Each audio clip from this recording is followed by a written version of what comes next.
Let's make some tater tots. Once you've made these homemade tater tots, you will probably never buy the frozen ones again. Trust me, they're that good. So to make tater tots, you're going to start with, surprisingly enough, taters. 2 russet potatoes, you want to peel them. Probably the second least annoying thing that you have to do to make tater tots. The most annoying thing comes later. Once your potatoes are peeled, get a pot, put the potatoes in it, and cover with water. You don't really need a lot of water, just enough to cover. Put this on the stove, bring it to a boil. Once it's boiling, count out 6 to 7 minutes. You don't actually have to count it out, you can use a timer. Once 6 to 7 minutes has passed, you want to drain the water and let them cool, at least until you can touch them. As you can tell, this did not just come out of the water because there's no way I could hold it. It is still quite warm though. Now, we didn't... Otherwise, you'll have a hot potato. So, the idea is we didn't fully cook these, we just parboiled them, okay? That's important because the next step is probably my most hated part of this, but I do get to wear my chainmail glove, which is kind of cool. It's not really made of chainmail, it's just one of those non-cutting gloves. And it makes it slightly more fun and... certainly less dangerous. Yeah, I have scars on my fingers from these things.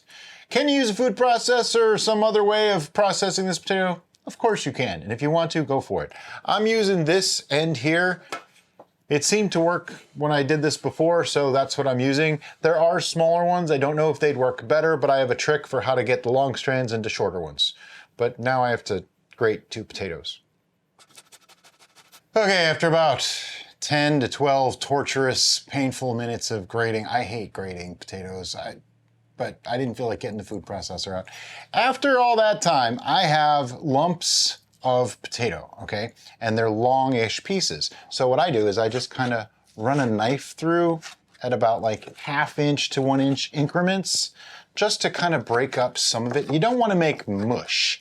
Like, you definitely don't want to use the food mill for this. Don't do that. You want small pieces of potato, that's all. Little chunks. I did it without it, but I think this is a little bit more true to the shape that you buy in the store. So let me go throw this in the sink. So now that we have that, just get all your potato into a big glass bowl. It doesn't even have to be glass. I use glass so that you can see what we're doing. So now you have a big glass bowl filled with potato. It's not exactly tater tots yet. So what's next? 1 tablespoon of flour. This is just plain old white flour. I'm pretty sure you could probably use whole wheat if you really wanted to. Sprinkle it around, it's good. 1 teaspoon of garlic powder. A little bit of flavoring never hurt anybody. 1 teaspoon of onion powder. 1 teaspoon of salt. If you really don't want to put the salt in, don't put the salt in. I think it does add, potatoes tend to be kind of bland if you don't salt them even a little. Roughly 1/2 teaspoon of freshly ground black pepper. Or black pepper to taste.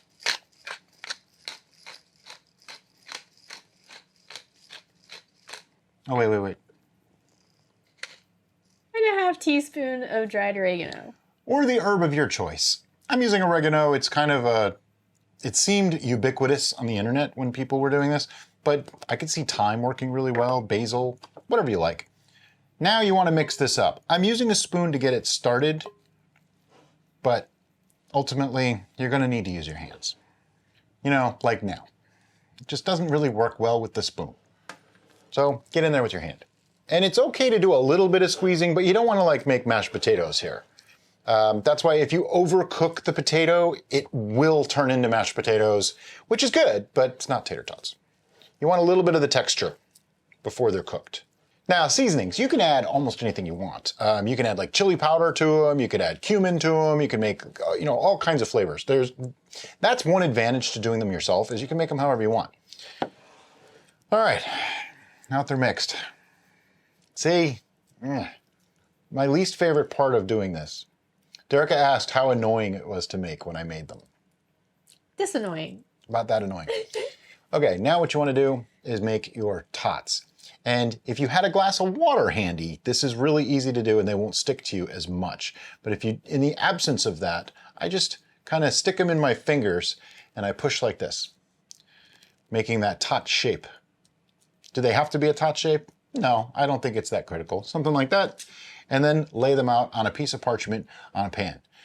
We're gonna make the rest of these. See you in however long it takes to make them. And here we are. By the way, in case you were wondering, this recipe makes 3 dozen, 36 reasonably sized tots. These are probably a little bit bigger than the store-bought ones, but I'm not gonna complain. The next step is we have to fry them. Now, this is a deep frying method. I did actually test in the air fryer too, and it worked. The air fried ones just weren't quite as nice.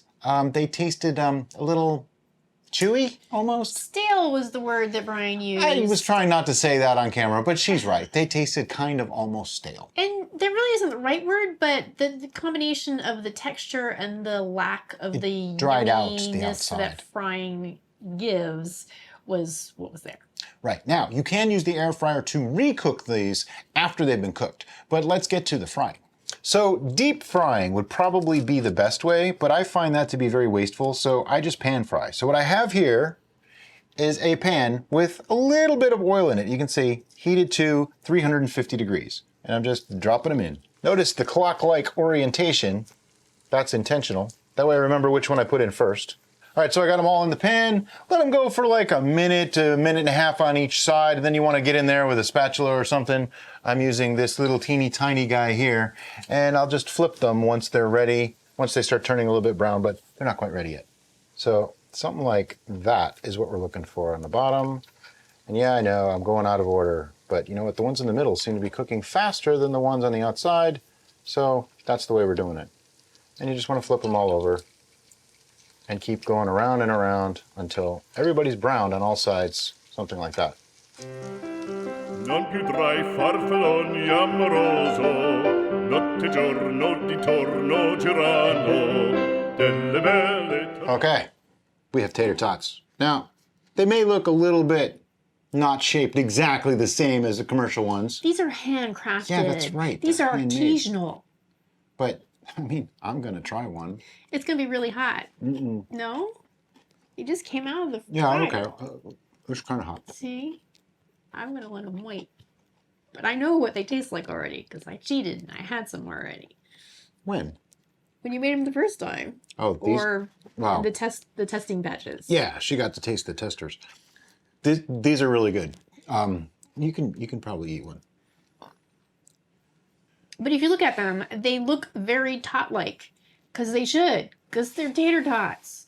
But they're nice and crunchy on the outside. And they still have that, like, cooked potato thing on the inside. They're nice and soft. Can you show them how beautiful this is on the inside? So there we are, the inside of the tot. That is what they look like. But see, the outside's nice and crispy. Inside is white and fluffy. Beautiful. That's the essence of tater tot right there. Yeah, it's lovely. It's crispy on the outside. It's moist and chewy on the inside. But not... It just kind of dissolves in your mouth, the inside part does. And it's glorious, it's wonderful. And we haven't even put ketchup on these. Right. I normally eat these with ketchup. Now, at this point, you can take these as they are, put them on a cookie sheet, probably with some parchment, put them in the freezer, let them freeze solid, and then you can put them into bags.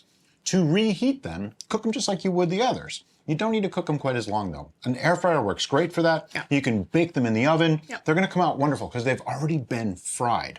When I did these and I reheated them in the air fryer just for like a couple of minutes, now they weren't frozen, they were just room temperature. They came out wonderful in the air fryer. It's just the initial cook needs to be frying. I know that makes them a little bit less than healthy, but they're tater tots. They're not really supposed to be health food, but this way you can make your own. They're better than what you get in the store and probably a heck of a lot cheaper. We're gonna eat the rest of these and you guys take care. Thank you so much for watching and have a great day. Bye-bye.